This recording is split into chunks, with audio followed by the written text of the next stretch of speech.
Heyo everybody, Haku here with my review for Boku no Hero Academia Season 4 Episode 5. I've been so excited for this one, waiting for this one for so long. Because of that, I wanted to do a reaction to that, but it didn't quite work out. But just in general, for the possibility of adding reactions to this in the future, I'll talk about that at the end of the video, just because I want to get the review done first, actually review this. Then I can talk about that a bit at the end, because I'd like all of your opinions and suggestions for if and how I should if and how I should add reactions to the channel. But either way, let's talk about this episode. I loved it. Two things I liked about it is that it was really good and really important, and I personally have an attachment to it because I really like a lot of the characters involved. And secondly, it helps to develop the lore and develop the larger world and the plot a bit away from the main character, which I think is something important for like every series. Every series needs to take some time away from just what the main character is seeing and explore more of the world and more of the plot from some different points of view away from what the main character is directly knowing about.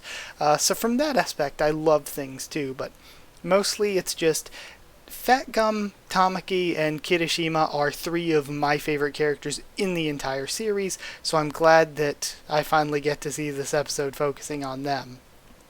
But really, we got introductions for Fat Gum and for Ryukyu, who I love.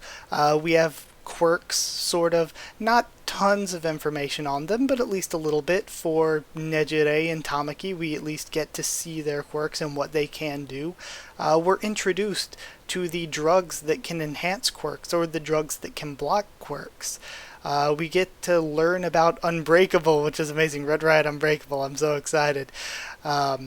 How Kirishima has this sort of form or ability now where he can go 30 to 40 seconds and cannot be taken down, as he said. So I loved all of that. Hints at Kirishima's backstory being added in, I absolutely loved. And we learn more about Overhaul's plot and the stuff going on with the League of Villains. So again, this episode just had so much stuff in it that was really good and really important to what we're seeing. So I loved it. Started from the beginning with some crazy animation, like weirdly amazing, and it's like so abrupt right at the beginning of the episode that you almost miss it. You just sort of click onto the episode and you're like, whoa, what is all of this going on? But we just have these two villains fighting each other, taken down by Nejire-chan is Hado Nejire's hero name, and we learn that her quirk is called Surge, at least in the subs that we saw here. Her quirk is Surge. Really cool. No explanation on the exacts of how it works or anything like that yet. So I don't think there's any reason to talk about that in the review if it hasn't been revealed directly in her little character thing yet. We get to see the Meteor, I am not going to pronounce this correctly, Meteor for Frotskis, I think. Every time I read that, every time, from back when I first saw it in the manga to now, every time I've seen that, I've been like, how on earth do you pronounce this mess of a word? But aside from that, since I did mention the manga, don't worry if you're an anime only, if you're new to the channel. I don't spoil anything or say anything ahead of time from the manga. So yeah, that was fun. We get to see Ryukyu, who I love, and she's the number 9 hero in the Japan Hero Billboard charts. So not only is she really cool looking, but she's within the top 10 heroes. But they are receiving a team-up request to work with Sir Night-Eye's office in the, notably, they said the investigation and siege of the Shie Hisaikai. And, of course, that also may have some relation to the League of Villains.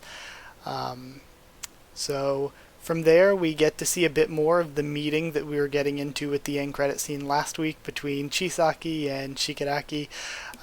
And I love how this underground maze is something that has helped them survive as Yakuza, because Yakuza are going extinct and all that. Little tricks like that, having the underground maze, trying to really keep their secrets hidden, and of course there's some deeper secrets to all of that that I won't get into yet. All of that's really important. But Shigaraki basically says, okay, I'll work with you, but not under you, with you. It's going to be an equal partnership, and as part of that, Shigaraki wants to know the plan. Because, I mean, why would he work with them without hearing the plan? What if the plan is actually not very good? Uh, Now, one thing that was great, I thought that Chronostasis and Mimic were really great here. How Shigaraki reaches into his jacket to pull out the bullet that had hit Compress, and they both just immediately go gun to his head, full on, ready to kill him. And Shigaraki mentions that they're jumpy, but at the same time that goes further into the thing they said before about the underground maze to get to where they are and everything like that, is all of these little sort of, OCD is probably not the right word, but all of these little sort of neurotic things that Overhaul does, him wanting to keep everything clean and tidy, and all of these extra precautions that he takes. I think it's really, really cool, all of that. So from there, I love one of the things that Shigaraki says is that their goon that he killed is not equal in worth to Hikishi, who is, of course, Magne, or to compress his arm. So I love that he's like, our sort of equal trade was not equal. One of your random goons was not equal to Magne or to compress his arm. So I loved that line. From there we get to see Fat Gum's group, and I love them. The best hero offices, my favorites. So basically, their sort of relationship is that Tamaki is incredibly strong, incredibly good at being a hero, but of course has what they call in the subs to be a mental weakness. His sort of terrible way of being down on himself, and Fat Gum is constantly trying to motivate him and trying to make him, happier isn't the word, but he's constantly trying to motivate him a bit, and every time he says, "Oh, you're so great, Tamaki, you're so amazing," Tamaki's like, "All of this pressure you're putting on me makes it even worse. This is harassment." So I love their relationship, I love their characters, and we see from all the citizens in the background, and how they all just sort of talk really friendly to him on his patrols and everything. Everybody loves Fat Gum. Everybody loves him. He's the best. But I like that, too, Kirishima talks about insecurity to Tamaki, where he's like, yeah, I totally feel that way sometimes, too. And I like that another big thing this episode is getting to see a bit more of Kirishima's real character, you know. He always talks about sort of manly this or chivalrous that. But at the same time, we see both in his flashback with Bakugo and the others, and here, he thinks a lot about sort of his own weaknesses, and he can seem kind of somber when he's not being boisterous and putting on the smiling face and everything for everyone. He really thinks a lot about his own sort of shortcomings and insecurities, and I like that he uses that as a way to relate to Tamaki, and how Tamaki says, it's because you're trying to cheer me up and relate to me in this way that you have the special thing that Mirio does, pretty much. But I love all of that. I also love how often Tamaki talks about Mirio. Like, that's a real kind of friendship, holding your friend in that kind of regard and everything. I love their relationship. But yeah, either way, I'm excited to see more of that too. But they capture some drug dealers. We see Tamaki's quirk manifest. It is so cool. It's one of my favorites in the series, where whatever he eats, he can sort of manifest parts of. Like, when you think about it, it can be highly, highly useful if you use it in a highly useful way, but it can also be one of those things where, like, on the surface, you're like, well, how do I eat cool things? Because, like, if you don't eat cool things, then you can't really use the power in as cool a way, I suppose. But either way, I thought it was really cool looking. It's really interesting. I love it.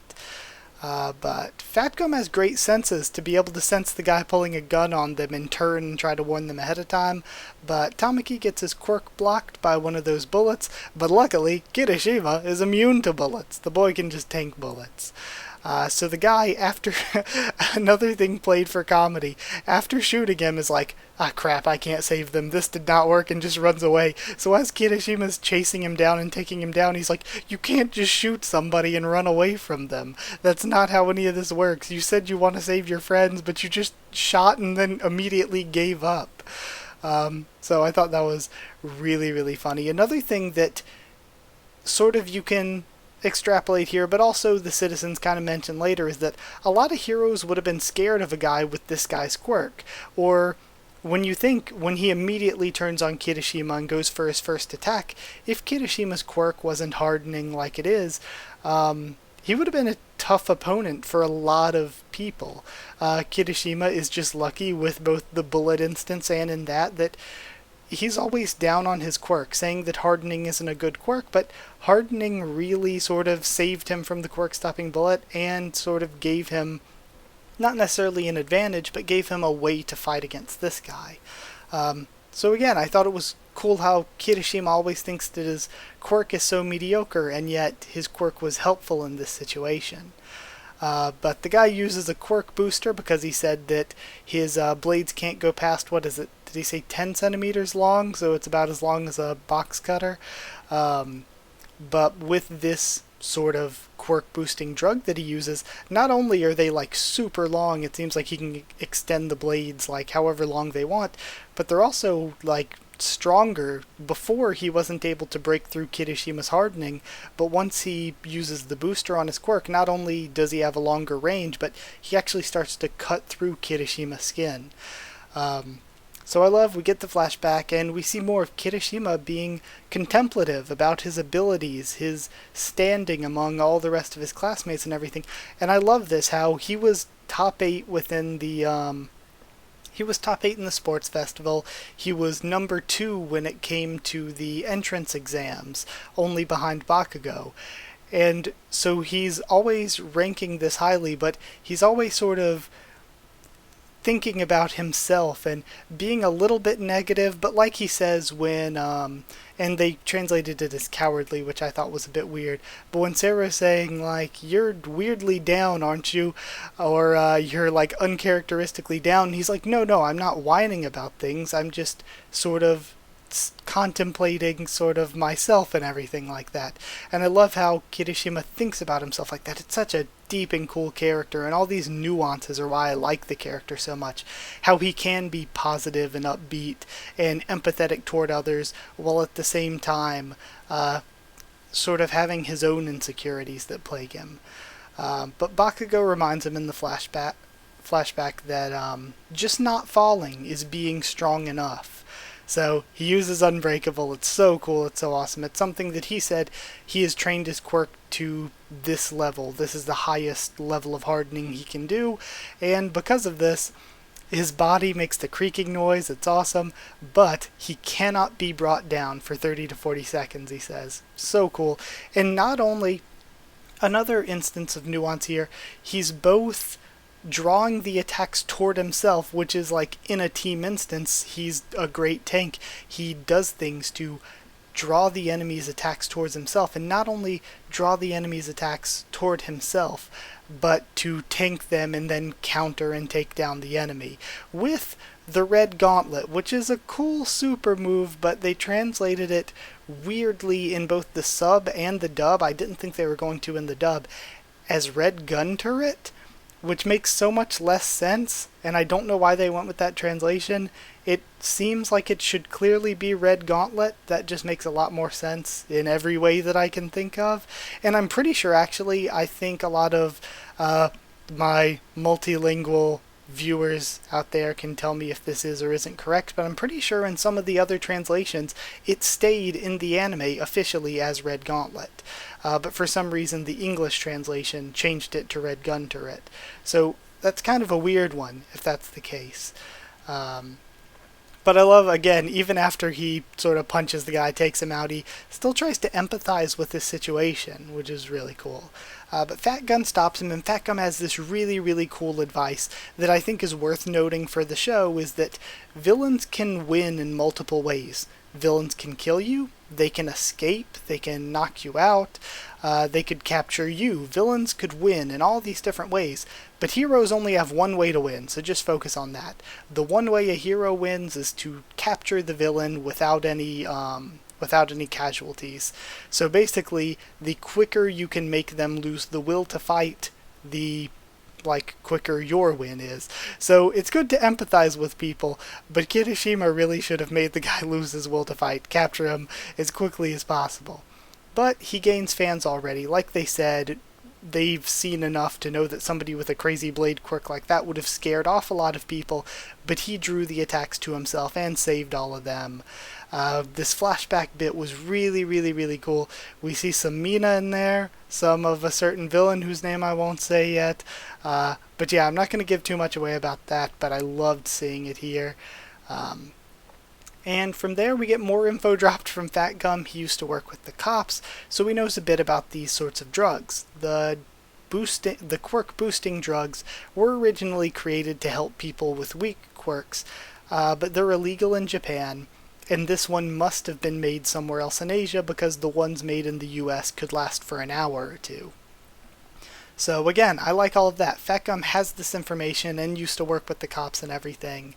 And another thing mentioned here by Tamaki is where he says to Kirishima, or about Kirishima, that he has the same sort of thing that Mirio does. And I think that's really, really cool to know that there are some heroes, like Izuku, who's the main character, who Izuku has had struggles with the technical side of things, being able to use his quirk and fight.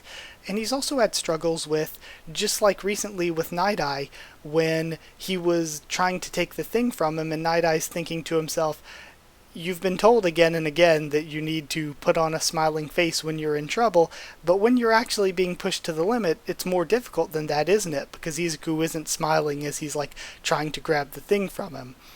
So it's really cool to note that Izuku has problems with both, but Izuku seems to learn from the sort of simple numbers and experience and mental side of things of how to fight and how to rescue people. He learns that stuff more easily, but he struggles more when it comes to being the smiling face, being the hero that saves people's hearts, you know? So it's interesting that people like Endeavor or Bakugo or Izuku are more suited or more easily learn how to do things on the hero side of things when it comes to saving people and stuff like that and defeating villains.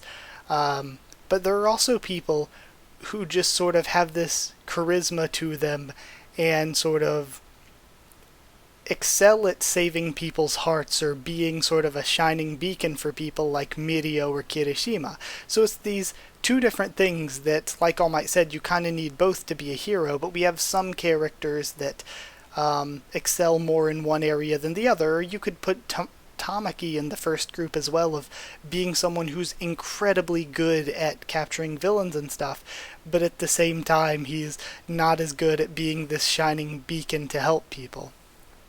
So again, all of that really, really, really cool. But Fat Gum also mentions that though he knows about the drugs to increase somebody's quirk, the quirk stopping drugs are something that's new and something that's very, very scary. Because imagine if any sort of villain was like, how do I stand up against a hero? I'll just stop them from using their quirk and then I have the advantage. But we have an after credit scene where Kirishima's gotten a little bit famous. He's on the news for taking out a villain on his own on his first day. But there's also the ones talking about how Tsuyu and Uraraka are part of Ryukyu's study and all that.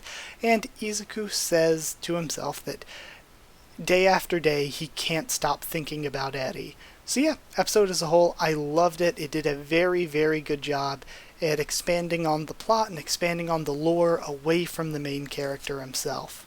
So yeah, that's where I am with this. I loved it. I thought it was really, really great. From every aspect, from OST to animation, but especially the story that we got. I don't think it was perfect, but it was really, really great. So I would actually give it 9 quirk boosting drugs out of 10. I hope you enjoyed the video. Thank you for watching, and really quickly, when it comes to reactions, like I mentioned before, I went to record a reaction to this episode, and I felt so bad, like I let myself down. So Kirishima's words of, I feel that way too, everybody messes up, kinda helped me out, because I was like, for the longest time, ever since last season, I was like, oh, when he first uses Unbreakable, I really want to do a reaction to that episode, so I tried to, and I just couldn't. It just didn't work out. But in the future, let me know, do you want to see reactions to this series in addition to the reviews? I'll still be doing the reviews, of course. And if I do those, how do you want them? Do you want, like, just a timer, a full-length thing? Do you want me to put the time into actually editing it and doing it with the clips and everything? Because I can do it that way too. The only thing is that Hero Academia is a series on the few reactions I've done on the channel for like openings and endings and different things like that. Boku no Hero Academia is one of the more harsh when it comes to actually getting hit by copyright type stuff. So that's the only thing. If I add it in, it's a bit more finicky than some of the other series when it comes to that sort of stuff. But just let me know what your suggestions are, if you want to see any of that or how you want to see any of that, and I'll take any and all suggestions into account when I make any sort of decisions. But either way, like if you did like the video, comment down there to tell me what you thought of this episode, what you thought of my thoughts on it and all that. Subscribe for more. Boku no Hero Academia, much more on the channel, both anime and manga. I try to stay as spoiler free as possible, of course, in the titles and thumbnails for the manga videos, so that anime onlys don't have to worry about getting spoiled here, because I wouldn't want that. So yeah, sub for any of that, tons more on the channel. Follow on Twitter if you want. I can try to keep you updated there and stuff for the channel or talk to you there. If you'd like a link to our Discord server to talk to me or more of us on Discord, then just ask and I can give you a link. It's free and open for anyone. Again, there are different sections on the Discord server for the anime and manga, so I don't spoil you. But yeah, that's it. Thank you so much for watching. Oh yeah, and Patreon. If you would like to help support the channel and keep it going on the week to week, then helping out on Patreon would be amazing. It's patreon.com/Haku of the Tubes, or a link will be in the description. Just check it out if you want to think about helping to support the channel that way. But if not, totally fine. Just thank you so much for watching in general, and I'll see you all next time.